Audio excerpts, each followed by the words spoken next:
You woke up this morning in a climate-controlled room, you had food within arm's reach, you were safe, nothing was trying to kill you, and yet somewhere underneath all of that something felt wrong, not broken, not tragic, just off, like you're waiting for something that never arrives. That feeling has a name. It's not depression, it's not ingratitude, it's not a personality flaw, it's a mismatch, a collision between the brain your ancestors built over 2 million years and the world you stepped into this morning. Your brain was not designed for this. It was designed for something completely different, and understanding what that something was will change the way you see everything: your restlessness, your boredom, your longing, your inability to just be satisfied. Here's where it starts. For roughly 95% of human history, you were a nomad. You didn't stay in one place for more than a few weeks. You moved, you tracked animals, you read weather patterns, you solved problems every single day that had immediate physical real consequences. Find water or die, read that cloud formation or get caught in the rain, figure out which berries will kill you and which ones won't. Anthropologist Daniel Lieberman at Harvard has spent decades studying the mismatch between the bodies and brains we evolved and the lives we now live. His central argument is simple and devastating. Your body and your brain were optimized for a world that no longer exists. Every system inside you was tuned for that world: the stress response, the reward circuits, the social instincts, the need for movement, the craving for meaning. All of it was calibrated in a world where every day had a clear purpose: survive, cooperate, move, and make decisions that mattered. Now you sit at a desk. You tap a screen, you schedule meetings about meetings, you process emails that feel urgent but aren't. You make hundreds of micro-decisions about things that wouldn't have registered as problems 10,000 years ago. And your brain, running the same ancient software, doesn't know what to do with any of it. Psychologist Lawrence Gonzalez, who has spent years studying survival psychology, describes the human brain as a system built for one kind of world that keeps getting asked to operate in another. The confusion that produces is real. It shows up as restlessness. It shows up as a feeling that you're doing everything right and still something's missing. That feeling is not a bug, it's a signal. Think about what your ancestors actually needed to feel motivated. They needed dopamine hits that came from tangible progress. Kill the animal, find the water source, build the shelter, cross the ridge and see what's on the other side. These were things you could see, touch, complete. Your brain rewarded completion. It rewarded effort that produced visible results. Now think about what your dopamine system gets fed today. Scroll, like, notification, meeting that goes nowhere. A task that feeds into another task that feeds into a quarterly report nobody reads. Your brain is looking for the ridge, it keeps getting a loading screen instead. This is called the mismatch hypothesis. An evolutionary biologist, Randolph Ness, who helped develop the field of evolutionary medicine, argues that many of the most common psychological struggles in modern life can be traced directly to it. Anxiety, low-grade dissatisfaction, the inability to feel truly rested, the compulsion to keep consuming content. These aren't signs of weakness. They're signs of a very old brain doing its best in a very new world. Here's what makes it stranger. Your ancestors weren't just solving physical problems. They were deeply embedded in a social world that required constant, nuanced attention. In a band of 20 to 50 people, which is the group size your social brain was built for, you had to track alliances, read emotions, navigate hierarchies, remember who helped you and who didn't.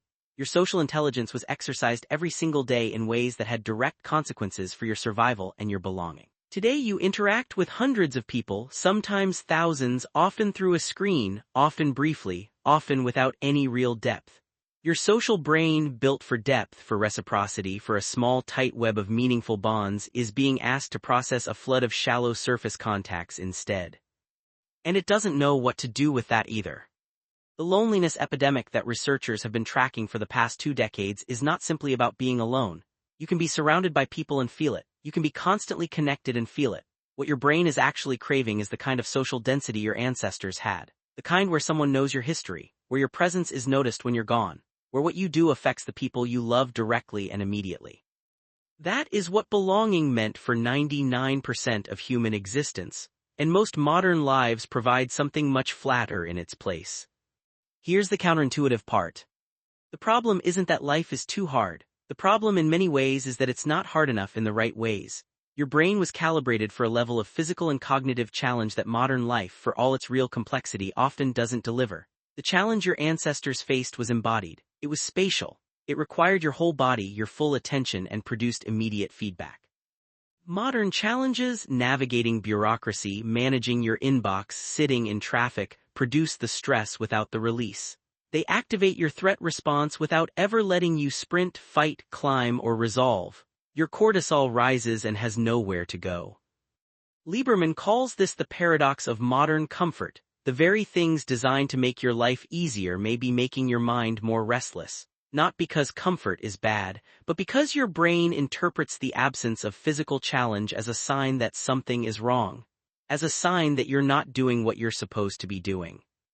You're supposed to be moving. You're supposed to be solving real problems with your hands and your body. You're supposed to be embedded in a small group of people who depend on you and who you depend on in return. The moment you start doing those things, even in small doses, even imperfectly, something in you settles. You've felt it. The afternoon you spent making something with your hands and lost track of time. The hike where nothing complicated existed except the next step. The dinner where you talked for 3 hours and left feeling full in a way that had nothing to do with the food. That wasn't nostalgia, that was alignment. Your brain wasn't giving you a gift, it was briefly, finally, running in the environment it was designed for. Ness points out that the solution is not to return to the Pleistocene. You can't and you wouldn't want to. The infant mortality alone would disabuse you of that fantasy fast. But you can make deliberate choices to reintroduce the elements your brain is quietly starving for. Physical challenge, genuine social depth, problems that have visible solutions, work that produces something you can hold. This isn't self-help advice dressed up in science. It's a user manual for an old machine running in a new factory. The restlessness you feel isn't weakness. The longing you can't quite name isn't ingratitude. The sense that something is off even when everything is technically fine is not a flaw in your character. It's a flaw in the match between what built you and where you landed. And the first step toward feeling less lost isn't changing your life entirely. It's understanding why that feeling showed up in the first place, because you're not broken, you're just ancient, running ancient code, in a world that was built last Tuesday. You woke up this morning in a climate-controlled room, safe, fed, comfortable, and something still felt off. Now you know why, and knowing why is the beginning of finding your way back. Thanks for watching. If you enjoyed this video, please like, share, and subscribe for more educational videos like this. See you in the next one.